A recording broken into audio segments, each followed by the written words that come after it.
오늘 읽은 전도서 7장 시작의 말씀을 보면 지혜자와 우매자라는 부제가 붙어 있습니다.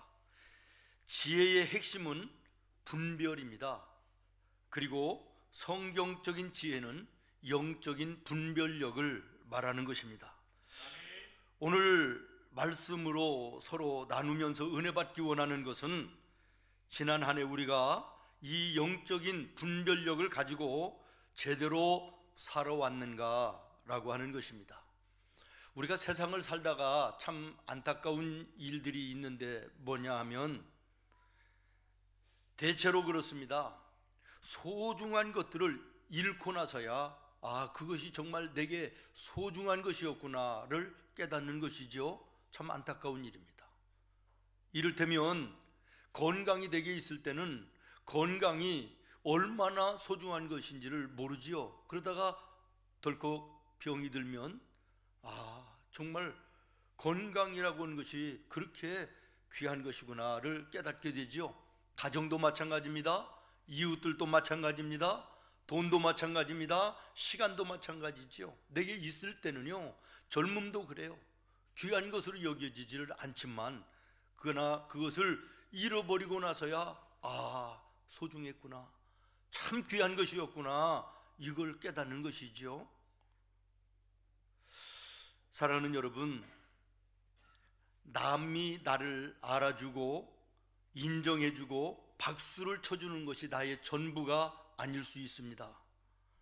나의 참된 모습은 주변에 아무도 없이 내가 나라고 하는 내 자신과의 1대1로 마주하고 있을 때가 내 본 모습이고, 하나님 앞에 나를 세워 1대1로 있을 때가 진정으로 참된 나의 모습이라는 사실을 기억하시기를 바라요. 여러분, 바쁘고 분주해서 내 자신을 이렇게 살피고 돌아볼 여유가 없이 살고 있지만 오늘 교회로서는 한 해를 마무리하는 11월 회계년도의 마지막 주일입니다.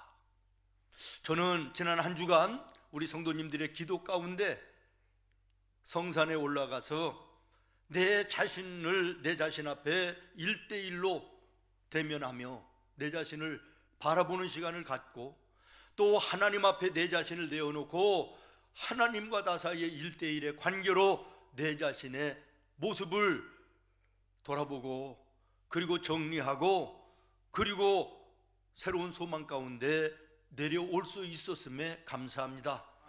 여러분, 정신없이 바쁘신 1년을 지나왔다 할지라도 오늘 1년의 마지막 주일이 되는 이 주일, 하나님의 말씀의 거울에 여러분의 삶을 비춰보는 은혜가 있기를 바라고, 정리할 것이 있으면 정리해야 될 것이고, 결단해야 될 것이 있으면 결단해야 될 것이고, 이자만이 소망 있는 내일을 출발할 수 있는 자격자임을 꼭 기억하시기를 바랍니다.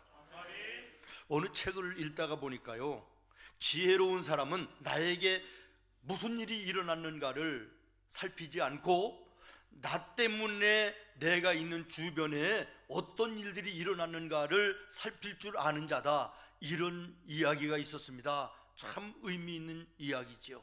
이런 차원에서 저는 지난 1년 나 때문에 나와 함께하는 우리 성도들이, 우리의 교회가, 나의 이웃들이 나로 하여금 어떤 변화가 일어났나라고 하는 것을 많이 생각해 보면서 하나님께 기도하는 시간을 가졌습니다.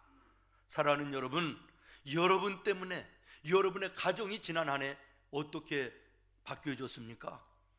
여러분 때문에 여러분이 일하는 일터가, 함께 예배하는 우리 교회가 무엇이 어떻게 달라졌는지 돌아보시기를 바랍니다. 오늘 본문 말씀 11절 말씀을 보면 이런 말씀이 나옵니다. 지혜는 유산같이 아름답고, 12절에 보면 그 지혜가 그 지혜 있는 자를 살린다라고 말씀합니다. 이 말을 다른 말로 이해하게 하면 예수 믿는 성도들은 예수 안에 사는 믿음의 생활 때문에 나도 살고 다른 사람도 살리고 나 때문에 나도 살고 다른 사람도 살고, 나도 복된 삶을 살고 나 때문에 다른 사람도 복된 삶을 살게 하는 이것이 오늘 구원받은 성도의 삶이다라는 것을 말씀하고 있는 것입니다. 이런 삶이 나와 여러분의 삶이 되기를 예수님의 이름으로 축원합니다. 여러분 한번 따라하겠습니다. 지혜로운 하루하루가 모여, 지혜로운 하루하루가 모여 성공적인 인생이 된다. 믿습니까? 예. 오늘 영적인 분별력을 가진 지혜를 가지고 우리가 오늘 하루하루를 살면 그 하루하루가 모여져서 1년이 되고, 그 1년이 모여지고 1년이 모여져 나와 여러분의 인생이 되는 줄로 믿습니다. 그러므로 복된 인생, 승리하는 인생, 성공적인 인생, 은혜로 풍성한 삶의 인생이 되기를 원한다면 가장 중요한 것이 뭐냐? 오늘 믿음의 지혜를 가지고, 영적인 분별력을 가지고 믿음 안에 사는 것입니다. 오늘 본문의 말씀은 하나님의 사람들이 지혜롭게 살아야 되는데 지혜롭게 사는 게 뭔가, 이것을 우리에게 교훈하고 계신데요. 첫 번째로 뭐냐면 아름다운 이름을 위해서 산다라는 것입니다. 믿습니까? 오늘 예수 믿는 성도들은 내 이름에 부끄럽지 않게, 내 이름을 아름답게 하는 인생을 살아야 된다, 그런 말이에요. 1절, 오늘 읽지는 않았지만 제일 위에 1절로 올라가서 보면 좋은 이름이 좋은 기름보다 낫고 그래서요, 여기 기름이라고 하는 것은요, 그 당시에 부의 척도입니다. 오늘 부의 척도는 내 통장에 잔고가 얼마나 남아있나, 우리 집에 쌓아놓은 재산이 얼만가, 이것이지만 그 당시에 부의 척도는 그 집에 얼마나 좋은 기름이 많이 가지고 있는가 였다라는 것이에요. 그러니까 이 말씀은 다른 말로 얘기하면 믿음의 지혜로운 사람은 많이 쌓아놓는 돈과 재산에 쫓아 사는 삶이 아니라 자기의 이름이 명예롭고 아름다운 삶을 쫓아가는 삶이 믿음의 지혜로운 하나님의 자녀의 삶이다, 그런 말입니다. 자, 이런 측면에서 지난 1년 여러분이 쫓아가 열심을 다하여 달려갔던 그것이 여러분의 아름다운 이름, 명예로운 이름을 위해서 열심을 다하여 살았습니까? 아니면 내가 잡아야 되는 것이 돈이었고 물질이었고 재산이었고 육신적이고 세상적인 것이었는지를 돌아보면서 오늘 이 한 해를 마무리해야 된다라고 하는 것입니다. 사람은 평상시에 별 차이가 없습니다만은 다 좋은 이웃이고 다 좋은 친구같이 보입니다만 손해와 이익이 갈라지는 그 자리에서 사람이 달라집니다. 내게 좋은 사람과 내게 나쁜 사람이 거기에서 달라지고요, 또 물질 앞에서 손해와 이익이 갈라지는 그 자리에서 진정한 그리스도인과 거짓 그리스도인이 달라지는 거예요.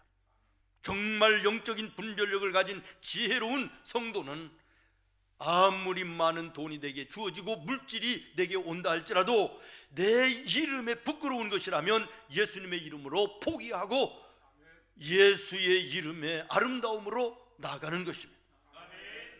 여러분, 지난 1년 부끄러운 모습으로 내 이름 부끄럽고, 그리고 하나님이 주신 이름 부끄럽고, 내 부모님이 내게 주신 이름에 부끄럽게 물질 앞에 타협하고 범죄했던 것들은 없는지 돌아봐야 되겠습니다.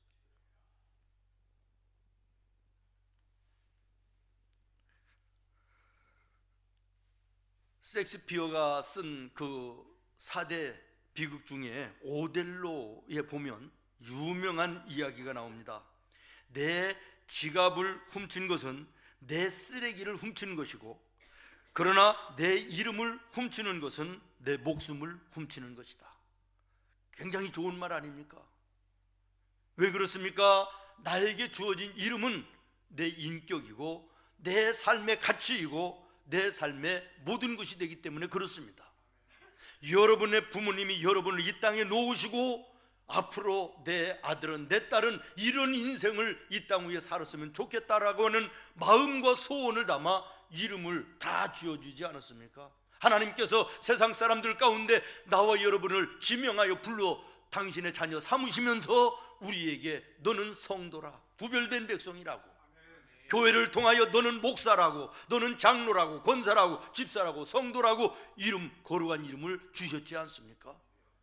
오늘 우리는 이 이름이 나의 인격이 되어야 됩니다. 내 인생의 가치가 되어야 됩니다. 세상에 얼마나 많은 물질을 포기하고라도 이 아름다운 이름을 지킬 수 있는 것이 이게 참다운 그리스도인임을 기억하시기를 바랍니다. 유명한 일화가 있지 않습니까? 나폴레옹 장군이 한 번은 어느 부대를 방문했습니다. 그런데 군인답지 못한, 오늘로 얘기하면 관심사병 같은 군인을 하나 만나가지고 물었답니다. 너의 이름이 뭐냐? 그랬더니 나폴레옹이라고 하는 것입니다.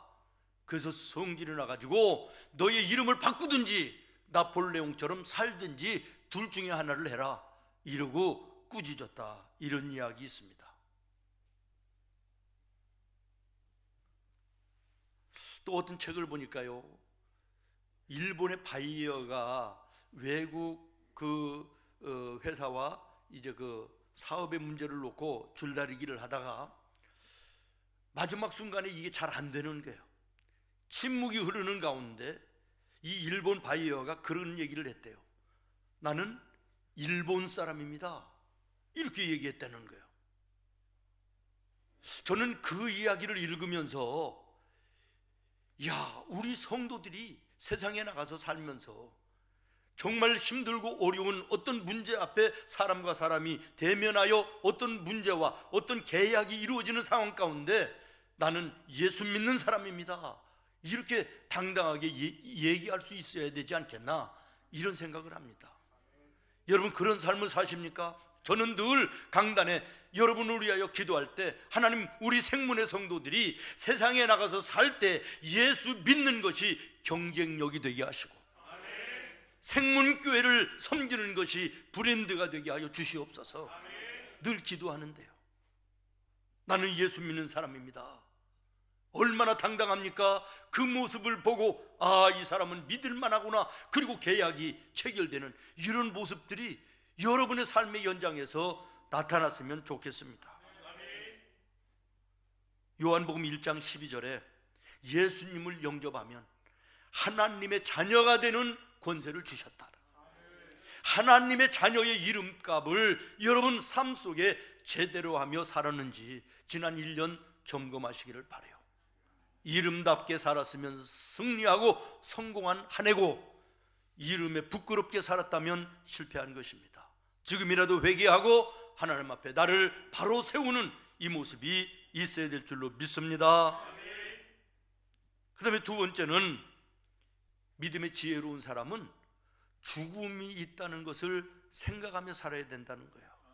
뭐가 있다는 것을, 우리 죽음이라고 얘기하면 상쾌치가 않기 때문에 별로 달갑지는 않지만, 그러나 믿음의 지혜로운 하나님의 사람들은 내게 언젠가 하나님 앞에 서는 날이 있을 것을 생각하며 살아야 된다라는 것입니다. 저는 대체적으로 건강합니다.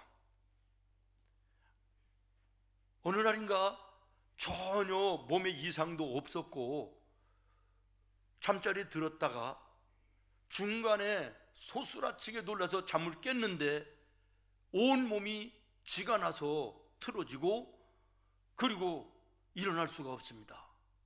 순간에 스치는 생각이, 아, 이러다가 죽을 수도 있겠다라는 생각이 들면서 공포가 확 밀려왔던 이런 경험이 있는데요.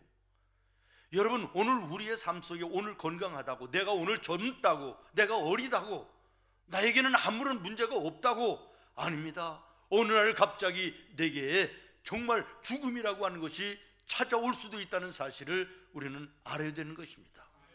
그런데 우리가 이것을 잘 알지 못하지요. 우리 흔히 싸울 때 이런 얘기합니다. 너 죽을 줄 모르고 살 줄만 알아? 맞습니다. 우리 그렇게 살고 있습니다. 죽을 줄 모르고 살 줄만 알고 사는 거예요.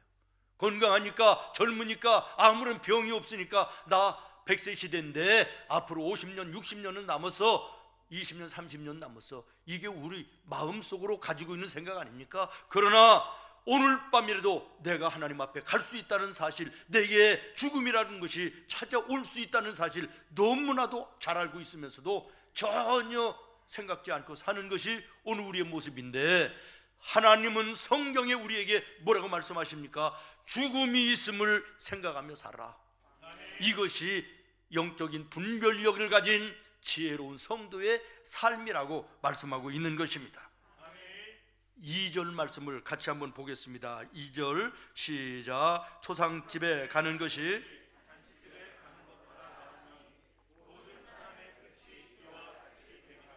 산자는 이것을 그의 마음에 둘지어다. 4절입니다. 4절 지혜자의 마음은 초상집에 있으되 우매한 자의 마음은 혼인집에 있느니라. 아멘. 사람은 본능적으로 잔치집을 좋아하게 돼 있죠. 누가 초상집을 좋아하겠습니까? 그러나 성경은 너희는 초상집에 마음을 두고 살라고 말씀하십니다. 잔치집은 기본적으로 흥겹습니다. 즐겁습니다. 스트레스도 없어지고 마음과 몸이 풀어지고 자유롭습니다. 그러나 초상집은 반대지요. 본질을 보게 합니다.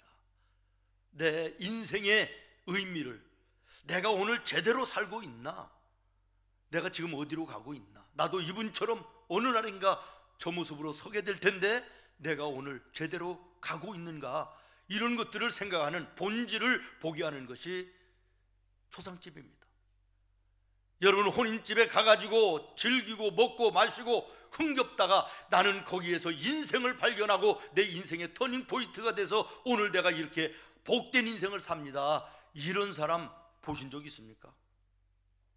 저는 본 적이 없습니다. 그러나 초상집에 가서 내 살아온 내 이 모습을 바라보며 나는 인생을 새롭게 생각하고 시작했다, 이런 이야기는 수도 없이 듣는 거 아니겠습니까? 이런 측면에서 하나님의 자녀된 나와 여러분에게 주시는 이 말씀은 진리인 줄로 믿습니다. 아멘.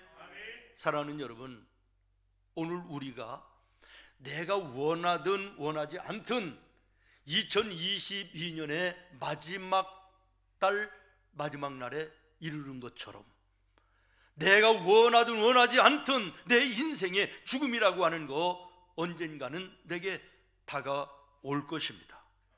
히브리서 9장 27절은 말씀합니다. 한 번 죽는 것은 사람에게 어떻게 된 것이요? 정한 것이요. 어느 날 어디서 어떻게 죽을지는 모르지만 분명한 것은 언제 죽든 죽는 것은 정해져 있다라는 것이에요. 천년 만년 살 수 없다는 것이에요. 그리고 분명한 것은 그 후에는 뭐가 있으리니? 심판이 있으리니. 여러분, 이 심판은 죄짓고 법원에 가서 판사들의 판결받는 이 판결과는 다른 것입니다. 이 심판은 영원한 지옥이냐 아니면 영원한 하나님 나라 천국이냐의 심판임을 기억하시기를 바랍니다.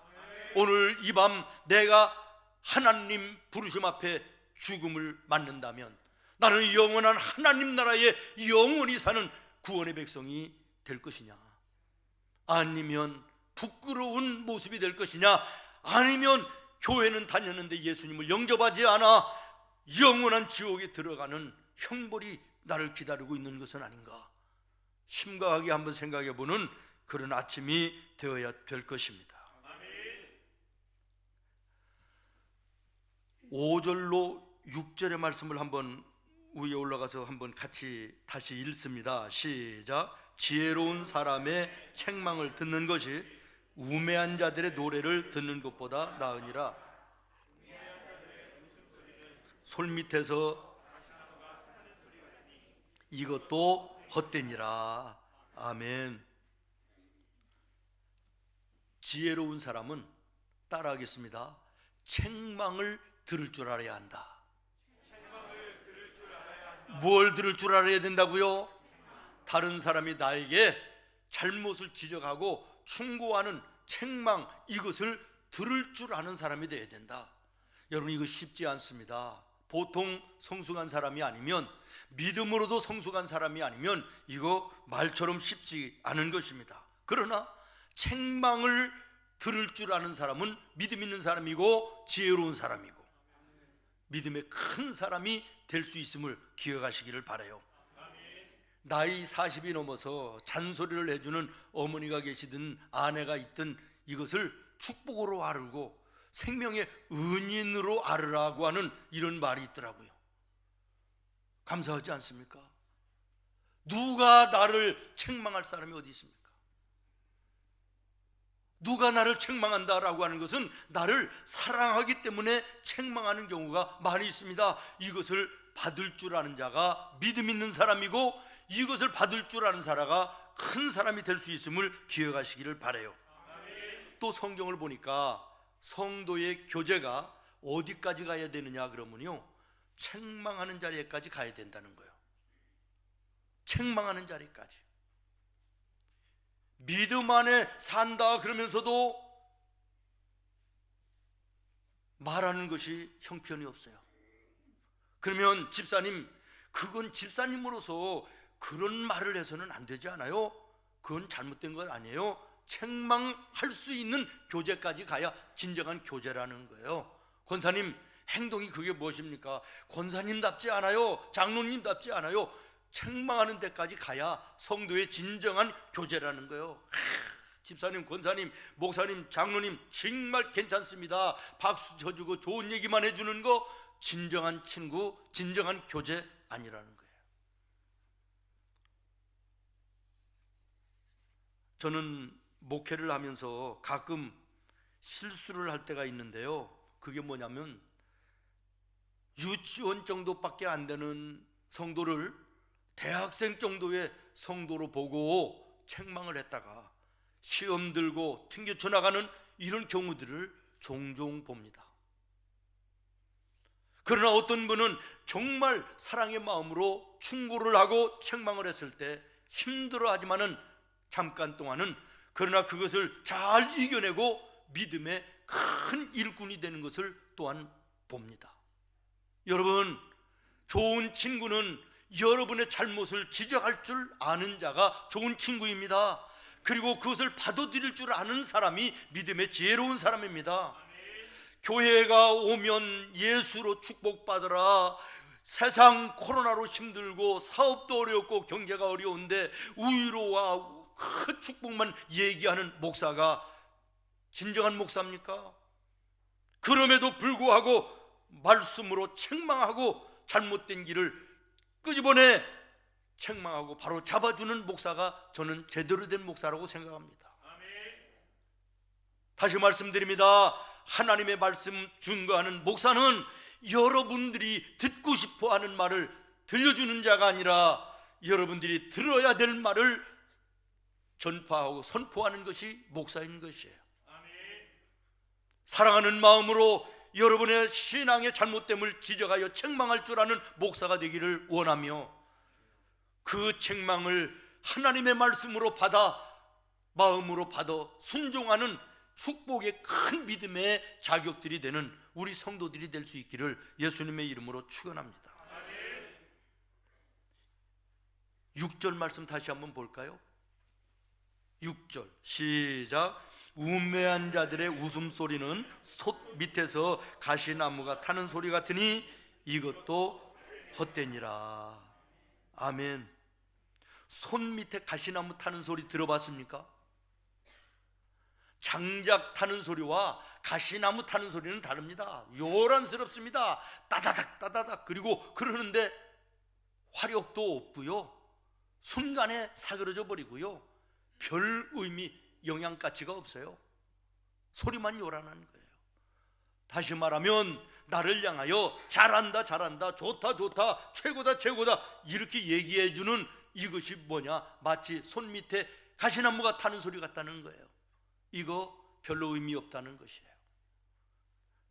책망하는 소리가 들을 때는 귀에 거스리고 마음은 아프지만 그러나 이것이 내 삶의, 내 신앙의, 내 인생에 유익된다는 사실을 말씀하고 있는 줄로 믿습니다. 하나님의 말씀이 나를 칠 때 그 말씀이 내게 약이 되기를 바라요. 좋은 약은 좋은 약일수록 입에는 쓴 것입니다. 좋은 말은 나를 달콤하게 하지만 내 행동하고 사는데 별 도움이 안 됩니다. 그러나 책망에 쓰디쓴 그 말은 귀로 듣기에는 거슬리지만 마음은 좀 아프지만 그러나 이것을 잘 소화하면 이것이 나의 행동과 내 삶에 유익이 된다는 사실을 여러분 꼭 기억하시기를 바라고, 우리 성도들의 교제가 서로에게 충고하고 책망할 수 있는 교제까지 가야 될 것이며, 우리의 예배도 하나님의 말씀으로 책망하고 책망을 받는 믿음의 장성한 분량까지 이르러야 될 줄로 믿습니다. 어떤 성도는 하나님의 말씀을 읽다가 스스로 자기의 잘못을 하나님의 말씀이 책망으로 받아들여 회개하고 돌이키는 경우도 있고, 어떤 분은 찬송하고 기도하다가 성령의 감동으로 나의 잘못을 책망으로 소리로 듣고 회개하고 제자리로 돌아오는 경우들도 있습니다. 아름다운 모습입니다. 지혜로운 성도의 모습입니다. 그러나 여기에서 벗어나면 사람들이 손가락질합니다. 이것이 비난인 것이에요. 비난을 받으면서도 돌이키지 아니하면 그 다음에 오는 것이 무엇입니까? 하나님의 심판이 오시는 것입니다. 이때는 돌이킬 방도가 없습니다. 오늘 말씀해 보니까 하나님이 하시는 일을 보라. 하나님이 굽게 하신 것을 누가 펼 수 있으며 하나님이 펴신 것을 누가 굽게 할 수 있느냐? 하나님이 진노를 시작하면 그때는 막을 장사가 없다라는 것이에요. 스스로 깨닫는 자가 믿음의 지혜로운 자요, 비난할 때 회개하고 돌이키는 자가 다행스러운 자요, 얻어맞아도 왜 얻어맞는지를 모르는 사람은 소망이 없는 사람입니다. 올해 하나의 마지막 날, 오늘 우리는 내 자신 철저하게 돌아보고 마무리할 수 있기를 바라고, 마지막으로는 뭐냐면 믿음의 지혜로운 자는 따라하겠습니다. 끝이 아름다워야 된다. 믿습니까? 8절 말씀을 보면요, 일의 끝이 시작보다 낫고 그랬어요. 우리 성도들의 삶은 처음보다 나중이 나아야 된다는 거예요. 믿습니까?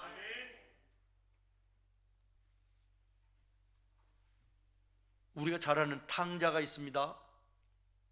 탕자의 삶을 보면요, 어린 시절 젊은 날 아버지의 재산을 가지고요 얼마나 흥청망청, 주변에 친구들도 많고 얼마나 화려한 삶을 삽니까? 그런데 시간이 가면서 점점 쇠잔하여 가더니 나중에는 돼지 우리 속에 들어가 돼지 먹는 음식을 같이 먹는 참담한 상황까지 가지 않습니까?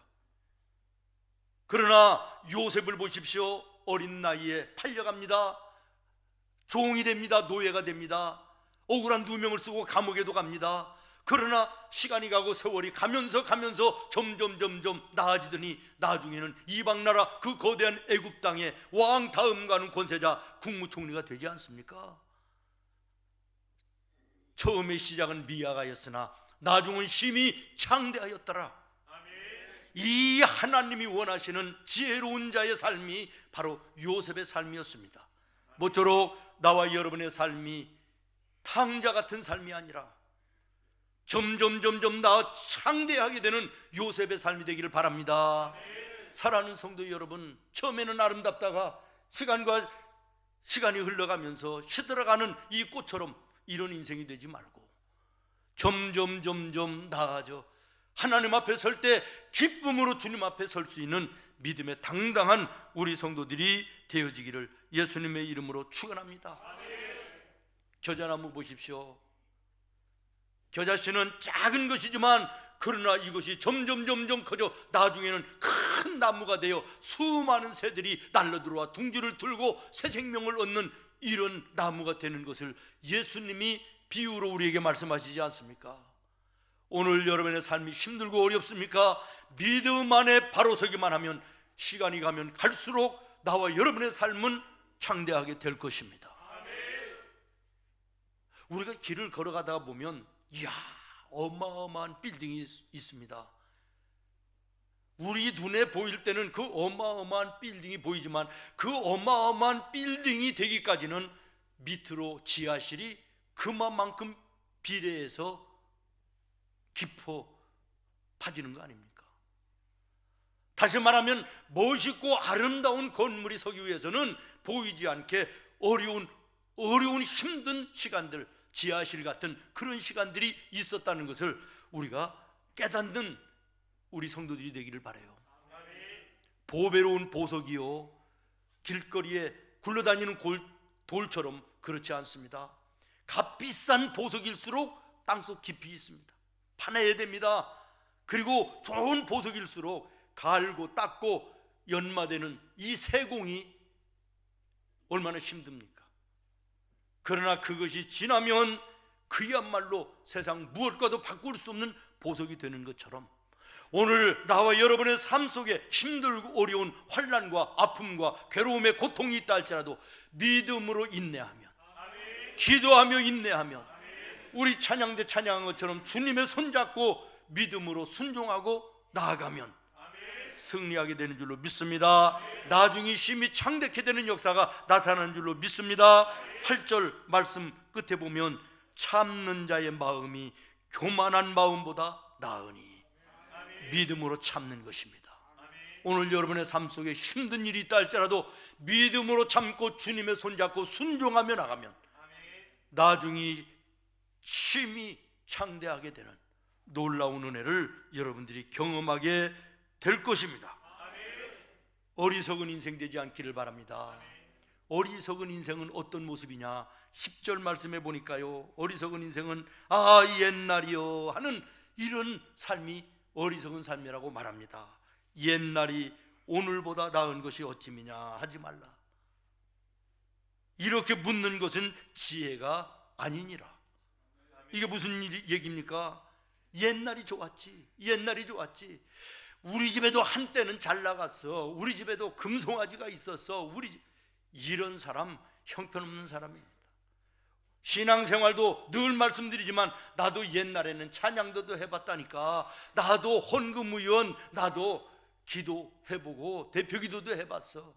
그러면 오늘은 뭘 한다는 거예요? 이러한 시시한 인생이 되어서는 안 됩니다. 그전에 나는 어린아이 같은 그런 신앙생활을 했지만 오늘은 내가 정말 하나님 앞에 찬양대도 하고 교사로도 섬기고 하나님이 원하시는 자리에서 봉사하는 이런 믿음의 일꾼으로 변했습니다. 어라, 이렇게 돼야 되지 않아요? 그렇게 되기를 예수님의 이름으로 축원해요. 이름에 부끄럽지 않게 살아야 됩니다. 죽는다는 사실을 기억하며 살아야 됩니다. 하나님의 말씀과 사랑하는 이웃과 친구들과 믿음의 식구들의 충고를, 책망을 받을 줄 아는 믿음의 성숙함이 있어야 됩니다. 처음보다 나중에 좋은 삶을 살아야 됩니다. 이것이 오늘 성경이 말하는 믿음의 지혜로운 영적인 분별력을 가지고 사는 하나님의 사람들의 삶임을 기억하시기를 바랍니다. 기도하겠습니다. 하나님,